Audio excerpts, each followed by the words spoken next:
John 6. I read from the Institute for Scripture Research, the ISR, because it takes a direct translation from Hebrew to English, Greek to English, and Aramaic to English.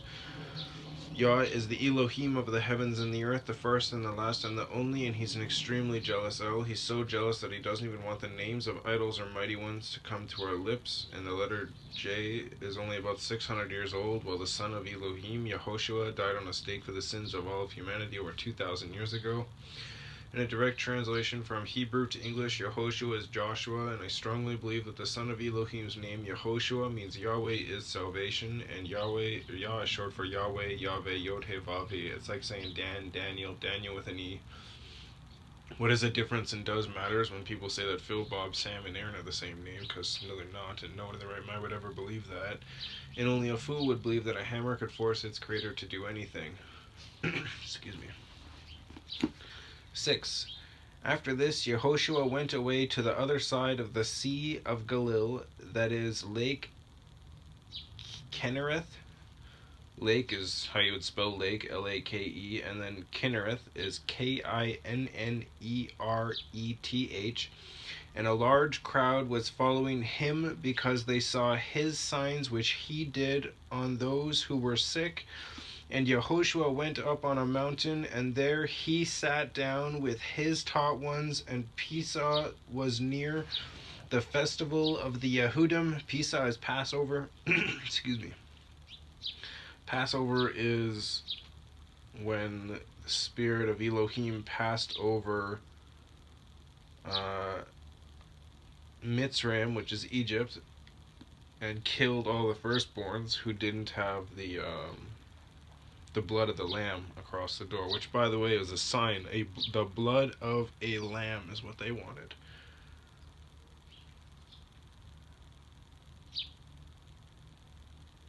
And lamb, with a capital L, is a title for Yehoshua.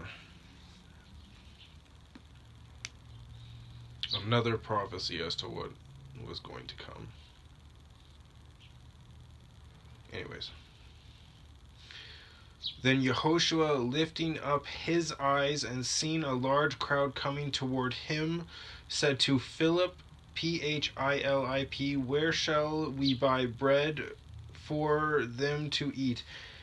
And this he said, trying him, for he himself knew what he would do. Philip answered him, 200 denarii, denarii, which is a Roman monetary unit. Excuse me. Worth of bread is not sufficient for them, for every one of them to receive a little. 200 denarii worth of bread is not sufficient for them, for every one of them to receive a little. One of his taught ones, Andre, the brother of Shimon Kepha, said to him, here is a boy who has 5 barley loaves and 2 fishes. But what are these for so many? And Yehoshua said, make the people sit down. Now there was much grass in the place, and the men numbering about 5,000 sat down. And Yehoshua took the loaves, and having given thanks, he distributed them to the taught ones. He gave thanks to YahWeh, by the way. And the taught ones to those sitting down, and the same with the fish, as much as they wished. And when they were filled, he said to his taught ones, gather the broken pieces that are left over, so that none gets wasted. So they gathered them and filled 12 baskets with broken pieces in the 5 barley loaves which were left over by those who had eaten. Then the men, having seen the sign that Yehoshua did, said, this is truly the prophet, capital P, prophet, who is coming to the world. Then Yehoshua, knowing that they were about to come and seize him, that they might make him sovereign, withdrew again to the mountain, alone by himself. And when evening came, his taught ones went down to the sea, and entering into the boat, they were going over the sea toward Kepharnaum. And it had already become dark, and Yehoshua had not yet come to them, and the sea was rising because a great wind was blowing. When they had rowed about 25 or 30 stadia, stadia is approximately 5 to 6 kilometers or 3 to 4 miles. Stadia.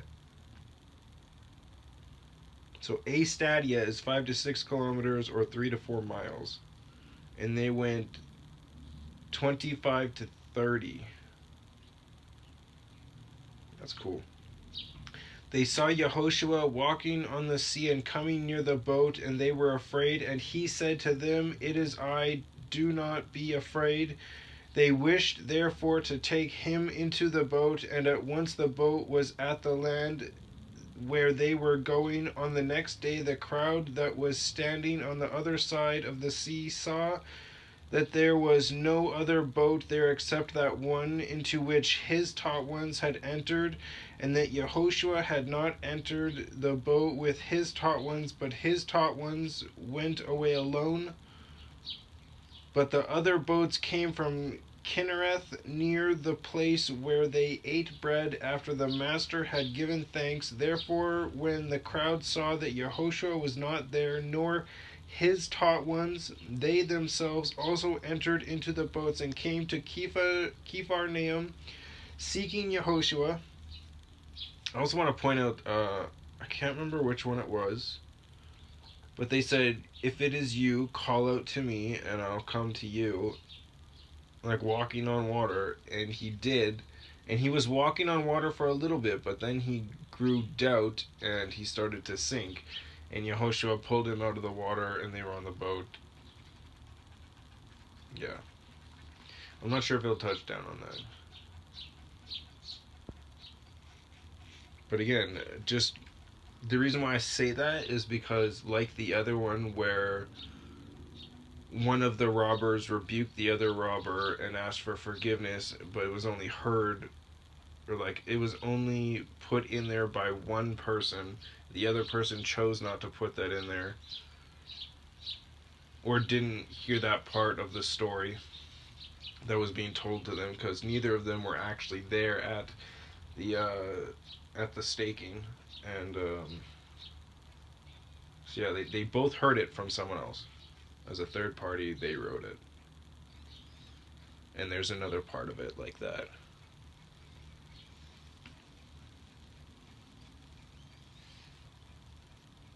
Where am I? And having found him on the other side of the sea, they asked him, "Rabbi, when did you come here?" Yehoshua answered them and said, "Truly, truly, I say to you, you seek me not because you saw signs, but because you ate of the loaves and were satisfied. Do not labor for the food that is perishing, but for the food that is remaining to everlasting life, which the Son of Adam shall give you." Oh, okay. I'm pretty sure VV is just like verse, like the numbers. Anyway, you have no idea what I'm talking about unless you've. I mean, you could have this exact same book out, and you could be following along as I'm reading it. So in which case you would know, because you would have saw the letter and you would have looked at the bottom and saw that stuff. But if not, then you would probably wouldn't have known.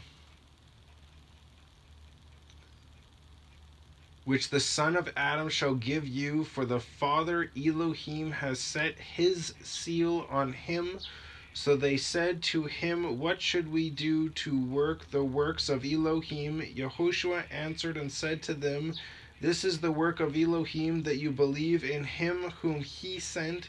So they said to him, "What sign then would you do, so that we see and believe you? What would you do? Our fathers ate the manna, manna, in the wilderness, as it has been written, he gave them bread out of the heaven to eat." Therefore Yehoshua said to them, "Truly, truly, I say to you, Moshe, Mosheh, did not give you the bread out of the heaven, But my Father gives you the true bread out of the heaven, for the bread of Elohim is he who comes down out of the heaven and gives life to the world. So they said to him, Master, give us this bread anyways. And Yehoshua said to them, I am the bread of life. He who comes to me shall not get hungry at all, and he who believes in me shall not get thirsty at all.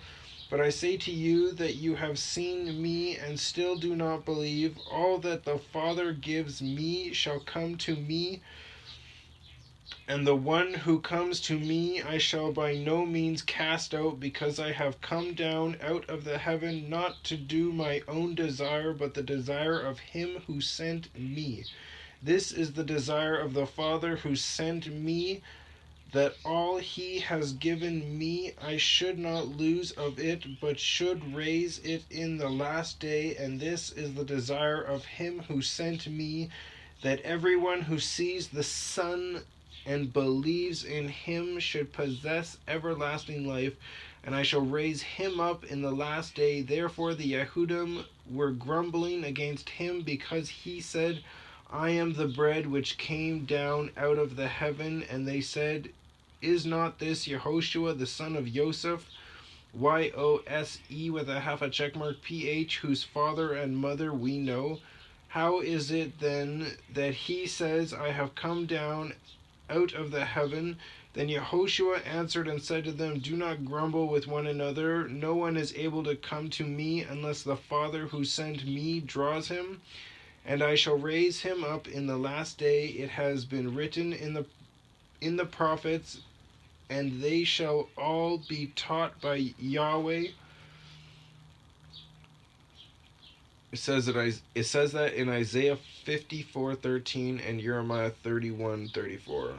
Everyone then who has heard from the Father and learned comes to me. Not that anyone has seen the Father except he who is from Elohim. He has seen the Father. Truly, truly, I say to you, he who believes in me possesses everlasting life. I am the bread of life. Your fathers ate the manna in the wilderness, and they died. This is the bread which comes down out of the heavens, so that anyone might eat of it and not die. I am the living bread which came down out of the heaven. If anyone eats of this bread, he shall live forever. And indeed the bread that I shall give is my flesh, which I shall give for the life of the world. Now, I remember in the earlier books, the bread was a symbol of remembrance for his body being the bread. You don't eat flesh, like human flesh. That's wrong. It's not all it is. Nor do you drink human blood. That's it. The cup of wine is literally a remembrance, a symbolic remembrance to him giving his blood and his flesh for your sins. All right. The Yehudim therefore were striving with one another, saying, How is this one, capital O, one able to give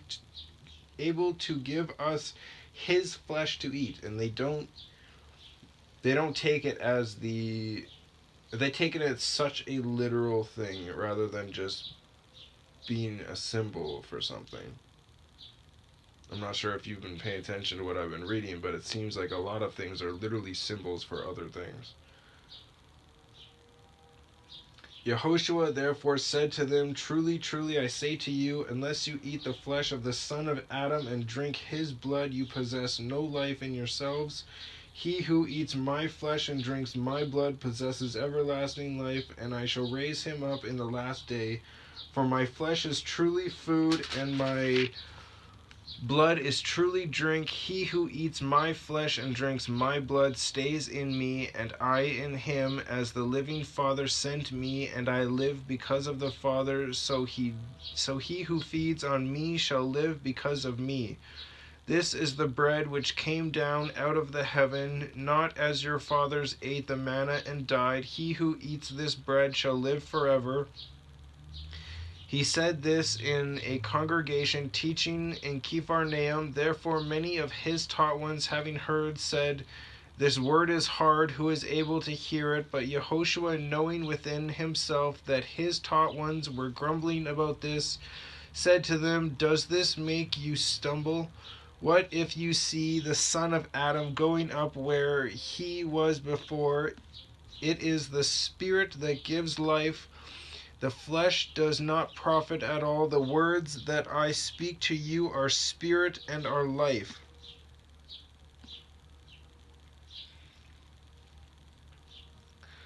But there are some of you who do not believe, for Yehoshua knew from the beginning who they were who did not believe and who would deliver him up. And he said, Because of this I have said to you that no one is able to come to me unless it has been given to him by my Father. From then on, many of his taught ones withdrew and were not walking with him any more. Yehoshua therefore said to the 12, Do you also wish to go away? Then Shimon Kepha answered him, Master, to whom shall we go? You possess words of everlasting life. And we have believed, and we know that you are the Messiah, the Son of the living Elohim. Yehoshua answered them, Have I not chosen you, the 12, and one of you is a devil? Because, yeah, listen to my other, my other videos on, it's in Matthew, it's in Luke, and I'm on John. He was now speaking of Yehuda from Querioth, Querioth, the son of Shimon, for he, one of the 12, was about to deliver him up. And one of you is a devil.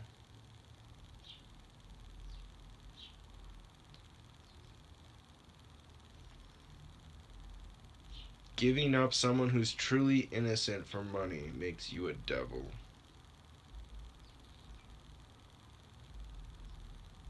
Not the devil, capital D, just a devil, lowercase d. It's like when you're saying mighty one when referred to an idol or something that was man-made, it's always lowercase m and lowercase o. But when talking about talking about YahWeh, as it said in the earlier scriptures, is a capital M and a capital O, mighty one, because he is the mighty one. So it's capital. Anyways, I thought that was pretty cool.